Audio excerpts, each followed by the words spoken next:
Alam mo ba, marami sa atin ang naririnig ang mga salitang si pagpalain ka ng Panginoon at ingatan ka, pero bihira nating naintindihan ang lalim ng kahulugan nito.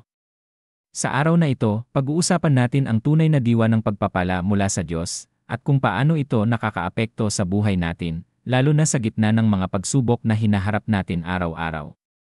Kapag sinabi natin na pagpalain ka ng Panginoon, hindi lang ito simpleng pagbati o pagpapalagay na magiging okay ang lahat. Ito ay isang malalim na pahayag na nangangahulugang hilingin natin ang pinakamabuting kalagayan, proteksyon, at gabay mula sa Diyos. Sa kultura nating Pilipino, napaka-importante ng salitang pagpapala.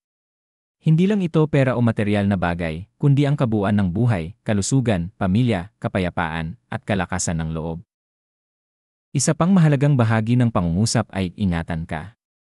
Sa Tagalog, ang salitang ingatan ay nangangahulugang protektahan, alagaan, at pangalagaan.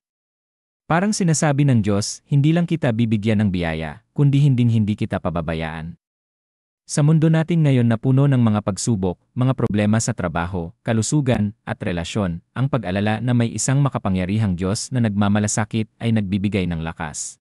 Napakahalaga ng pagpapala ng Diyos sa ating buhay, lalo na kapag nararamdaman nating nag-iisa tayo o nawawalan ng pag-asa. Sa mga ganitong pagkakataon, ang panalangin na pagpalain ka ng Panginoon at ingatan ka ay nagiging sandigan ng ating puso. Parang isang mahigpit na yakap mula sa Diyos na nagsasabing, hindi ka nag-iisa, kasama kita. Alam mo ba, sa Biblia mismo, may mga talata na nagpapakita ng kahalagahan ng mga ganitong salita.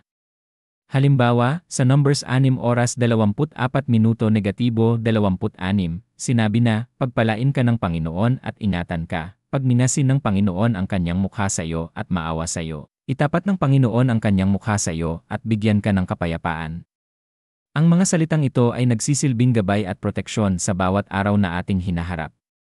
Kung titignan natin ang buhay ng mga Pilipino, lalo na ngayong panahon, ramdam natin ang bigat ng mga suliranin mula sa pandemya, problema sa ekonomiya, hanggang sa mga personal na hamon. Kaya ang simpleng pagbati na pagpalain ka ng Panginoon at ingatan ka, ay may napakalaking halaga. Hindi ito basta words lang, kundi isang panalangin na sumasaklaw sa ating kaligtasan, kalakasan, at kaligayahan. Sa paggawa ng YouTube videos o kahit sa anumang niche mo, napakahalaga ring maintindihan na ang mga mensahe na may puso at tunay na kahulugan ang pinakamabisang nakaka-connect sa audience. Kapag nagsasalita ka ng ganitong uri ng pagpapala, nagdadala ka ng pag-asa at lakas hindi lang para sa sarili mo kundi para sa mga manonood mo. Isa pang bagay na dapat tandaan ay ang epekto ng salita. Sabi nga nila, ang salita ay may kapangyarihan. Kapag ginamit natin ang pagpalain ka ng Panginoon at ingatan ka ng may puso, ito ay nagiging isang uri ng enerhiya na nagpapalakas ng loob ng tao. Kaya kahit sa online world, ang pagiging sincere sa pagsasalita ng mga salita ng pagpapala ay napakahalaga. Paano nga ba natin maipapakita ang pagpapala sa praktikal na buhay? Hindi lamang sa panalangin kundi sa mga gawa natin araw-araw. Sa pagtulong sa kapwa, sa pagiging mabait at mapagpakumbaba, sa pagbibigay ng oras at pagmamahal sa pamilya at kaibigan. Ang tunay na pagpapala ay nanggagaling kapag tayo mismo ang nagiging instrumento ng biyaya ng Diyos. At bilang pangwakas, gusto kong sabihin na ang pagpalain ka ng Panginoon at ingatan ka ay hindi lang isang salita na ginagamit sa okasyon. Ito ay isang lifestyle. Isang paalala na sa kabila ng lahat ng unos sa buhay, may Diyos na nagmamahal, nagbabantay, at patuloy na naglalaan ng biyaya sa atin. Kaya sa bawat araw na dumarating, huwag nating kalimutan ang kapangyarihan ng mga salitang ito.